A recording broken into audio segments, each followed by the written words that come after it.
मनोज बहुत ही गरीब था और अपनी बीवी उषा और बेटे गोपी के साथ माधवपुर में रहा करता था। अपने गुजर बसर के लिए वो लकड़हारे का काम किया करता और उसी से उनकी रोज की जिंदगी कट रही थी। एक दिन गोपी अपने पिता के पास आता है और कहता है, पापा, आपने मेरा नाम गोपी क्यों रखा? कैसा नाम है ये? आपको पता है, एक नाटक में बहू का नाम गोपी था। सब मेरा मजाक बनाते हैं। मेरे बच्चे, तेरा नाम हमने भगवान कृष्ण के नाम पर रखा है, क्योंकि तेरी माँ भगवान कृष्ण की बहुत बड़ी भक्त है और शादी के 7 साल बाद बड़ी मुरादों के बाद तू हुआ तो हमने तेरा नाम गोपी रख दिया। ठीक है पापा, अब से जब कोई भी मुझे मेरे नाम से चिढ़ाएगा तो मैं उनको ये सब बता दूंगा। गोपी और मनोज बात कर रहे थे कि तभी उषा दाल रोटी थाल में रखकर मनोज के पास लेकर आती है और उसे देते हुए कहती है, बस दोनों बाप बेटे की बातें हो गई हो तो अब खाना खा लो। सुबह गोपी को स्कूल भी जाना है। अब पूरा परिवार साथ में खाना खाकर सो जाता है। ऐसे ही और गांव में जन्माष्टमी की रौनक लगने लगती है, क्योंकि कुछ दिन बाद जन्माष्टमी थी। ऐसे में उषा अपने पति मनोज से कहती है, सुनिए जी, मैं इस साल भी जन्माष्टमी का व्रत रखना चाहती हूँ, क्या मैं रख लूँ? उषा, तुम तो जानती हो ना कि हमारे पास इतने पैसे नहीं हैं। लड्डू गोपाल के लिए नए कपड़े चाहिए, भोग चाहिए, सब तैयारी कैसे हो पाएगी? मेरी मानो तो इस बार भगवान से माफी मांगकर हाथ जोड़ दो कि हम अपने घर पर जन्माष्टमी नहीं मना पाएंगे। उषा मनोज की बात सुनकर निराश हो जाती है और तभी गोपी मुस्कुराता हुआ स्कूल से घर लौटकर आता है और अपने माता पिता को साथ में देखकर दोनों से कहता है, माँ, आपको पता है आज स्कूल में क्या हुआ? स्कूल में ना जन्माष्टमी का फंक्शन होने वाला है और टीचर ने मुझे कहना बनाया है। उसके बाद मुझे कोई परेशान नहीं करेगा। मैं बहुत खुश हूँ। हे मुरली वाले, ये किस दुविधा में डाल रहा है? ना ही उषा के व्रत के पैसे हैं और ना ही गोपी के स्कूल के जन्माष्टमी उत्सव में उसके लिए पोशाक लाने के। हे मुरली वाले, मुझे इस दुविधा से निकाल दे। इस बार मैं भी जन्माष्टमी का व्रत करूँगा। मनोज ये अपने आप से बोलता है और निराश होकर फिर बाहर की ओर चला जाता है। अब जन्माष्टमी को एक दिन शेष था कि तभी उषा की पड़ोसन शांति उसके घर आती है और कहती है, अरे उषा, कल जन्माष्टमी है, तुझे लड्डू गोपाल के श्रृंगार का सामान लेने नहीं जाना क्या? इस बार व्रत रखेगी भी या नहीं? शांति, अब तुमसे क्या छुपाना, तुम मेरी पड़ोसन हो, तुमसे तो कुछ छुपा नहीं है। घर में खाने के भी लाले पड़े हैं और फिर गोपी के खर्चे अलग। मुझे समझ नहीं आ रहा कि जन्माष्टमी की तैयारी कैसे करूं। जानती तो मैं हूँ उषा कि तेरे पास पैसे नहीं है, तभी तो जानबूझ के तुझसे यही पूछकर तेरे जले पर नमक छिड़क रही हूँ, क्योंकि ऐसा करने की तो बात ही अलग होती है। कोई बात नहीं उषा, अब क्या करें, तू रहने दे, मैं अकेले ही बाजार हो आती हूँ। कल जब व्रत रखूंगी तो तुझे प्रसाद देने आ जाऊंगी, ठीक है ना? अब मैं चलती हूँ। शांति ये बोलकर चली जाती है। दरअसल शांति उषा को पसंद नहीं करती थी, क्योंकि भले ही उषा गरीब थी पर अपने परिवार में खुश थी।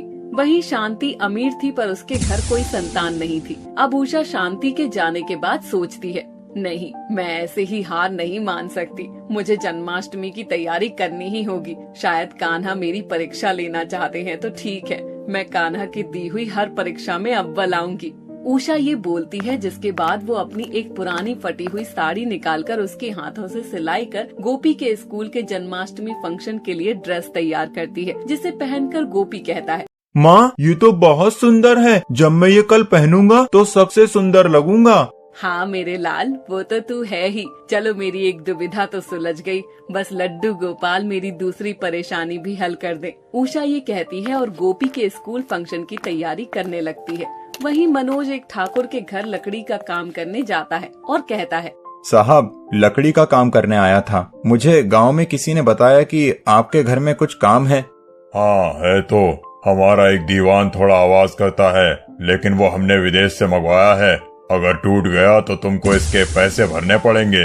साहब, मैं गरीब, अपनी रोजी रोटी का इंतजाम कर लूं, बहुत रहता है। गांव में भटक भटक कर तो मैं काम मांगता हूँ, एक दुकान तक नहीं है मेरी। मैं कहाँ से हर्जाना भरूंगा? तो फिर जा यहाँ से, मेरे मुंह मत लग। मैंने तेरी जिंदगी के कलेश सुनने के पैसे नहीं लिए, समझा तू? नहीं नहीं साहब, मुझे काम की जरूरत है। मैं आपका दीवान ठीक कर दूंगा और हर्जाना हुआ तो भी भर दूंगा।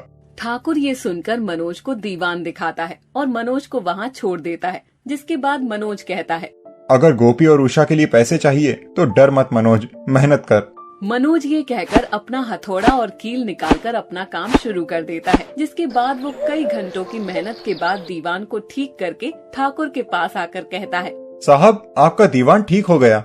वाह वाह, बहुत अच्छे। ये लो 500 रुपए तुम्हारी आज की मेहनत के। शुक्रिया साहब, लेकिन आप बुरा न माने तो एक बात कहूँ? हाँ बोलो, क्या हुआ? साहब आपको उस दीवान को फेंक देना चाहिए। उसकी लकड़ी कमजोर हो रही है, वो कभी भी टूट सकता है और आपको चोट आ सकती है। तेरा दिमाग खराब हो गया है क्या? विलायत से मंगवाया हमने वो दीवान और तू बोल रहा है टूट जाएगा। ओ, मैं सब समझ गया। ये इसीलिए बोल रहा है ताकि मैं तुझे नया दीवान बनाने का काम दे दूं। अरे नहीं नहीं साहब, मैं लकड़ी का कारीगर हूँ, लेकिन धोखेबाज और झूठा नहीं हूँ। ये दीवान कमजोर है, इसीलिए आपको बता रहा हूँ। सब समझता हूँ मैं, कोई पैसे नहीं मिलेंगे तुझे। चल निकल, धोखेबाज कहीं का।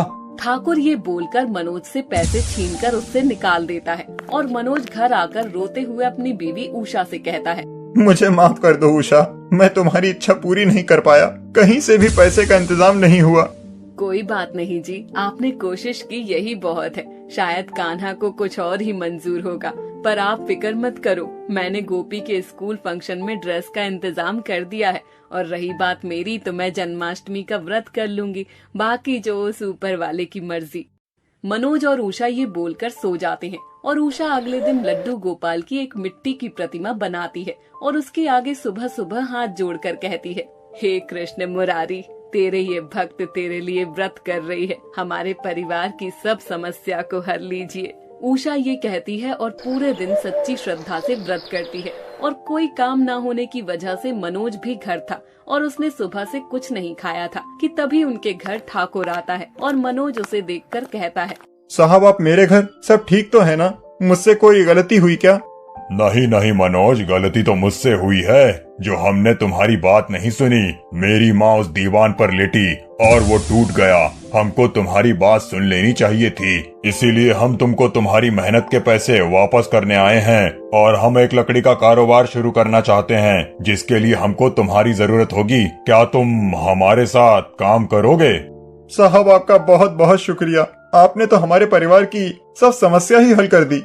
ठाकुर ये बोलकर चला जाता है, जिसके बाद गोपी भी खुशी खुशी घर आता है क्योंकि उसके स्कूल के फंक्शन में उसने बहुत अच्छा परफॉर्म किया था। जिसके बाद मनोज और उषा ठाकुर के दिए पैसों से लड्डू गोपाल के लिए मक्खन, साज श्रृंगार और सामान बहुत कुछ लेकर आते हैं और ये देखकर उषा की पड़ोसन शांति जल भुन जाती है। इन गरीबों के पास जन्माष्टमी की तैयारी के पैसे कहाँ से आए? खैर कोई नहीं, मेरा क्या, मेरे घर से तो नहीं लिए ना। मनोज भी सुबह से भूखा था, वो भी जन्माष्टमी का व्रत करता है और ठीक रात को 12 बजे उषा और मनोज कृष्ण जी की मूर्ति के आगे हाथ जोड़कर उनका शुक्रिया करते हैं। अब मनोज भी उषा के साथ हर साल जन्माष्टमी का व्रत करता क्योंकि उन्होंने उनकी जिंदगी की सब मुसीबतों को हर लिया था और कई परेशानियों के बाद भी गरीब की जन्माष्टमी सकुशल मन गई थी।